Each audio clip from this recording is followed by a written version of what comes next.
नमस्कार साथियों, मैं अमृत, आप देख रहे हैं आवर मिशन। यह वीडियो विशेष रूप से बिहार शिक्षक से संबंधित है।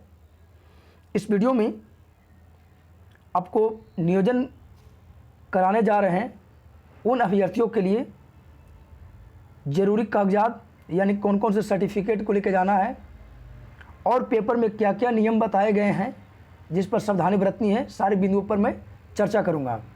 जो हमारे चैनल पर पहली बार विजिट कर रहे होंगे, चैनल को सब्सक्राइब कर लेंगे और बेल आइकन को प्रेस कर लेंगे। चलिए स्टार्ट करते हैं। सबसे पहले बिंदु पर मैं स्टार्ट करता हूं कि कौन कौन से आपको प्रमाण पत्र नियोजन इकाई पर मांगे जाएंगे। तो एक एक करके आप नोट कर सकते हैं, मैं बताते जा रहा हूं। सबसे फर्स्ट पॉइंट पर नोट करिएगा, मैट्रिक मार्कशीट और मूल प्रमाण पत्र, यानी मैट्रिक का अंक पत्र और मूल प्रमाण पत्र का ओरिजिनल कॉपी आपके पास होना चाहिए। दूसरा में इंटर का अंक पत्र एवं मूल प्रमाण पत्र का ओरिजिनल कॉपी आपके पास होना चाहिए। ठीक है, इंटर का अंक पत्र एवं मूल प्रमाण पत्र। तीसरा पॉइंट पर नोट करते हैं, जिनका बीए या बीएससी हो उनके 3 साल का अंक प्रमाण पत्र, ठीक है, और साथ ही उसका मूल प्रमाण पत्र का ओरिजिनल कॉपी होना चाहिए। तीसरा पॉइंट में क्या मैंने बताया, बीए या बीएससी के 3 ईयर्स यानी 3 साल के अंक पत्र एवं मूल प्रमाण पत्र का ओरिजिनल कॉपी होना चाहिए। पॉइंट नंबर 4 पर देखते हैं, बीएड या डीएलएड, जो बीएड पर 6 to 8 में अप्लाई किए हैं या डीएड पर किए हैं 1 to 5 में, तो बीएड या डीएलएड के अंक पत्र जिसको मार्कशीट बोलते हैं एवं मूल प्रमाण पत्र का ओरिजिनल कॉपी आपके पास होना चाहिए। 5 नंबर्स पर नोट कीजिएगा, बीटेट या सीटेट क्वालिफाइड, अगर आप बीटेट हैं या आप सीटेट हैं उसका भी अंक पत्र, ठीक है, एवं मूल प्रमाण पत्र ओरिजिनल कॉपी आपके पास होना चाहिए। 6 नंबर पर देखते हैं, तो जाति, ठीक है, और निवास प्रमाण पत्र। आय प्रमाण पत्र के बारे में बोला नहीं गया है, लेकिन आपके पास सुविधा है, बनाना चाह रहे हैं तो तीनों बना लीजिए, जाति प्रमाण पत्र, निवास प्रमाण पत्र और आय प्रमाण पत्र। लेकिन आय प्रमाण पत्र की चर्चा नहीं है, इसका भी आपके पास ओरिजिनल कॉपी होना चाहिए और अप टू डेट होना चाहिए। अगर आपका पहले का बना हुआ है तो 1 ईयर्स से पहले का होना चाहिए। अब अगर आप कुछ समय पहले बनाए होंगे तो आपको बता देता हूं कि जाति और निवास पर लिखा हुआ है, इसकी कोई वैधता यानी कोई इसकी सीमा नहीं है, यानी अनलिमिटेड हो गया आपको जाति और निवास प्रमाण पत्र। और आय प्रमाण पत्र 1 ईयर की वैलिडिटी हो गई है। ठीक है, इसके साथ साथ 7 नंबर पॉइंट पर आप देखेंगे तो आपके पास कम से कम 8 फोटो होना चाहिए। ठीक है, 8 फोटो। आइडेंटिटी कार्ड का मतलब होता है आपका आइडेंटिटी प्रूफ, जैसे आधार कार्ड, पैन कार्ड या ड्राइविंग लाइसेंस, तीनों में एक आईडी प्रूफ आपके पास होना चाहिए। ठीक है, इन सारी डॉक्यूमेंट्स को आप एक जगह कलेक्ट कर लेंगे और सारे डॉक्यूमेंट का कम से कम 6 से 7 फोटोकॉपी करा के उसको भी आप अपने पास रख लेंगे। एक ओरिजिनल कॉपी का अलग सेट और एक फोटोकॉपी का अलग सेट।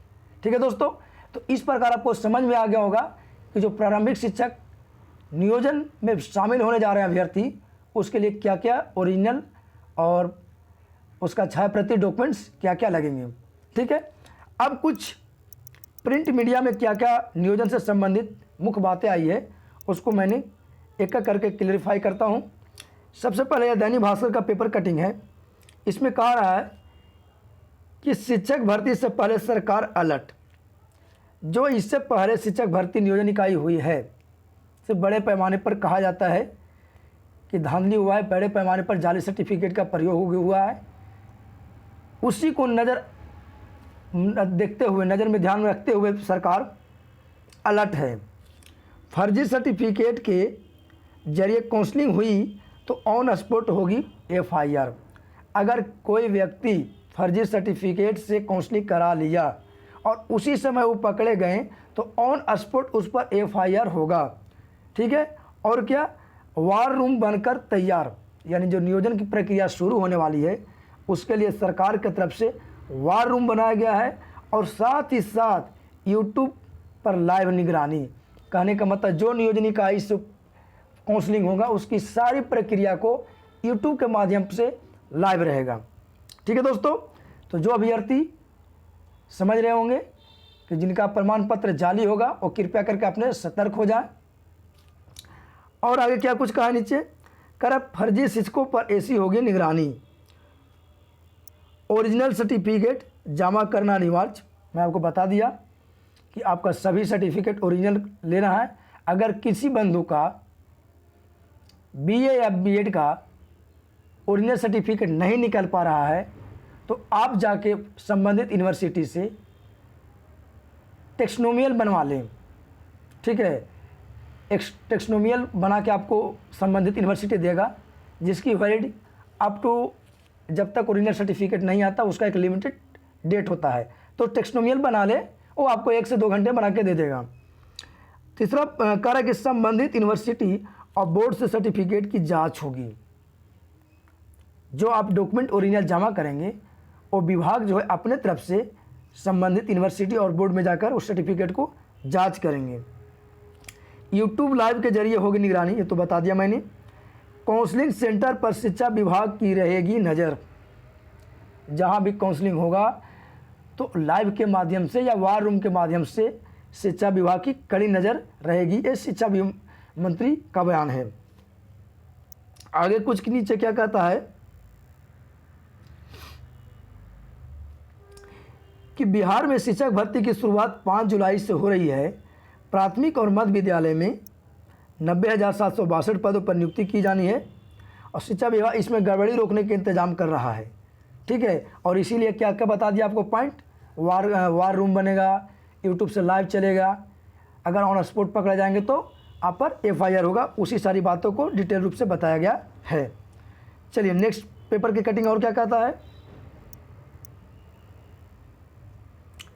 करा ओरिजिनल सर्टिफिकेट जमा होंगे, चार्ज के नियुक्ति पत्र दिए जाएंगे। हाँ, इसको थोड़ा गौर से देखते हैं।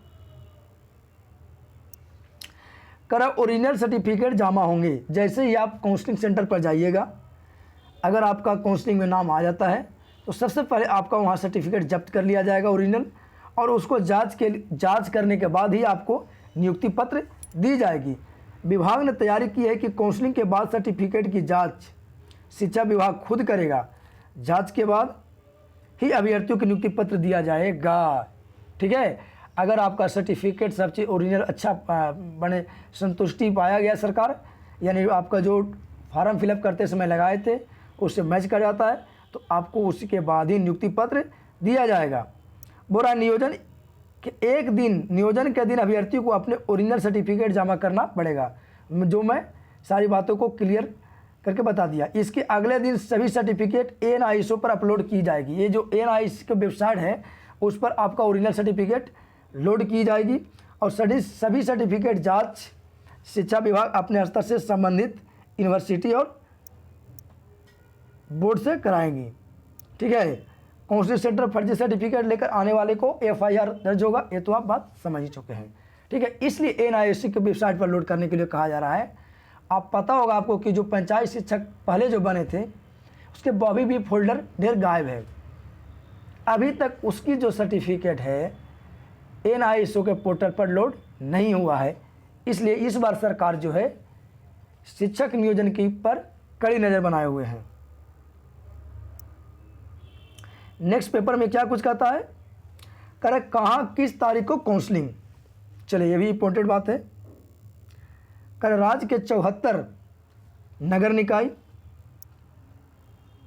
115 प्रखंड, ठीक है, और 6175 पंचायतों में इसी जुलाई में काउंसलिंग से शिक्षकों का पद भरा जाना है।